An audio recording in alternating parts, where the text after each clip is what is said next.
Delhi NCR में भूकंप के झटके महसूस किए गए हैं। ये बड़ी खबर इस वक्त आई है। दिल्ली एनसीआर में भूकंप के तेज झटके महसूस किए गए हैं और अब से थोड़ी देर पहले ये झटके महसूस किए गए हैं। बड़ी बात यह है कि एक हफ्ते के अंदर ये दूसरा बड़ा झटका है और खास तौर पर दिल्ली की बात करें तो ये जोन 4 में आता है, जो काफी ज्यादा सेंसिटिव हो जाता है, इसलिए खबर और ज्यादा बड़ी हो जाती है। तो दिल्ली एनसीआर में भूकंप के झटके महसूस किए गए हैं। 54 सेकंड तक यहां पर झटकों को महसूस किया गया। पिछले एक हफ्ते में यह दूसरा मौका था जब दिल्ली, इसके अलावा गाजियाबाद, नोएडा समेत जो आसपास के शहर हैं वहां पर इन झटकों को महसूस किया गया। एक हफ्ते में दूसरी बार ये झटके महसूस किए गए हैं और यह खबर बड़ी इस लिहाज से हो जाती है क्योंकि पिछली बार भी हमने आपको बताया था कि दिल्ली जोन 4 में आता है। ऐसे में यहां पर भूकंप से प्रभावित होने खतरा ज्यादा होता। अमित भारद्वाज हमारे संवाददाता इस खबर पर हमारे साथ जुड़ रहे हैं। अमित, एक हफ्ते के अंदर ये दूसरी बार भूकंप का झटका उस दिल्ली में जो जोन 4 में आती है, जहां पर खतरा ज्यादा होता है, जरा जानकारी दीजिए इस खबर को लेकर। जी शुभांकर, बिल्कुल सही। एक हफ्ते में दूसरी बार भूकंप के झटके महसूस हुए हैं। कुछ स्प्लिट सेकंड का ही ये झटका महसूस जरूर हुआ, लेकिन बहुत तीव्रता इतनी थी कि लोगों को बिल्कुल महसूस हो गया कि झटका भूकंप का ही है।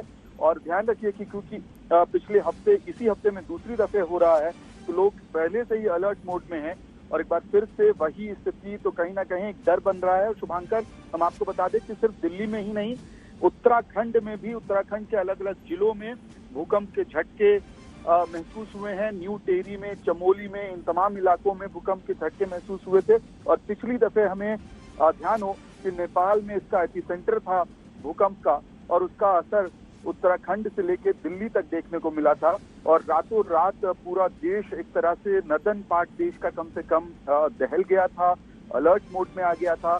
हमने तब भी खबर दिखाई थी कि किस तरह से नेपाल में झटके लगे, उसका असर उत्तराखंड के अलग अलग जिलों में दिखाई दिया। उत्तराखंड का हिमालयन जोन जो है वो भूकंप के लिहाज से बहुत ही क्रिटिकल माना जाता है, सेंसिटिव माना जाता है। और दिल्ली, आप जैसा कि जिक्र कर रहे थे, दिल्ली में भी कमोवेश वही स्थिति है। और एक बार फिर से कहीं ना कहीं लोग इस वक्त अलर्ट मोड में हैं। कुछ सेकंड के लिए ये झटके महसूस हुए लोगों को और निश्चित रूप से, क्योंकि एक हफ्ते में शुभांकर, जैसा कि आप बता रहे हैं कि दूसरी दफे ऐसा हुआ है, तो निश्चित रूप से लोग इस वक्त अलर्ट मोड। अमित, आप बने रहिए हमारे साथ संजय शर्मा भी जुड़ रहे हैं। संजय, सोशल मीडिया पर भी हम देख रहे हैं तमाम लोगों ने घरों की तस्वीरें डाल दी हैं जहां पर पंखे, झूमर जो है वो झूलते हुए नजर आ रहे हैं। ऐसे में दिल्ली कितनी सेंसिटिव हो जाती है जब जोन 4 में वो आती है, खतरा यहां ज्यादा होता है और हफ्ते भर में दूसरी बार लोग यहां भूकंप का झटका महसूस करते हैं। मैं भी अभी बस थोड़ी देर पहले यहीं बैठा हुआ था और अपने घर में, और अचानक भूकंप के झटके लगभग 10 सेकंड तक भूकंप के झटके महसूस हुए। और उसमें हमें पहले लगा कि शायद कोई हिला रहा है, लेकिन फिर अचानक ये लगा कि नहीं, ये कोई हिला नहीं रहा है और भूकंप के झटके हैं। फिर हमने पता चला कि उत्तराखंड में भूकंप का केंद्र है और दिल्ली, चूंकि दिल्ली और उत्तराखंड एक ही उस प्लेट पर आते हैं जिसमें भूकंप सबसे संवेदनशील जोन 4 में आता है। तो ऐसे में एक हफ्ते के अंदर, या कहें तो 4 दिन के अंदर, दोबारा भूकंप के झटके महसूस होना, ये सच में वैज्ञानिक इसका विश्लेषण करने में जुटे हैं।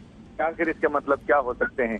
क्या छोटे छोटे हल्के हल्के भूकंप आना एनर्जी को धीरे धीरे रिलीज करने से कुछ रिलीफ होगी, या फिर ये किसी बड़े भूकंप का संकेत है? इसका विश्लेषण वैज्ञानिक कर रहे हैं। लेकिन दिल्ली के लोगों ने, एनसीआर के लोगों ने भूकंप के झटके महसूस किए हैं, हल्के ही सही, लेकिन उनको ये पता चला है कि भूकंप है। और क्योंकि अभी रात को सोने का समय नहीं था, लोग काम में लगे हैं, इसलिए बहुत सारे लोगों को एहसास नहीं हुआ होगा। लेकिन फिर भी ये सही है कि हमारी सोसाइटी में भी सिर्फ एक आध लोगों को ही पता चला और वही बाहर निकले आए और वही चर्चा कर रहे थे कि भूकंप है, भूकंप है। बाकी सारे लोग चहलकदमी कर रहे हैं, टहल रहे हैं, तो बहुत ज्यादा लोग घबराए या डरे हुए नहीं है।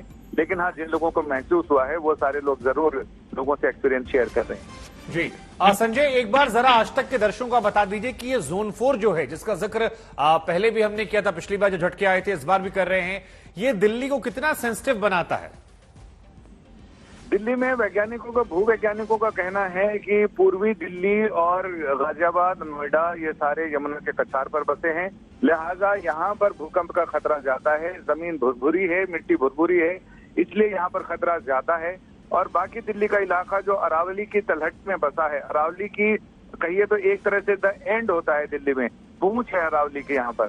यहाँ के बाद अरावली पहाड़ियां नहीं मिलती हैं, तो यहाँ जो पठारी इलाका है, जो पथरीला इलाका है, वहां पर भूकंप का असर कम बताया जा रहा है।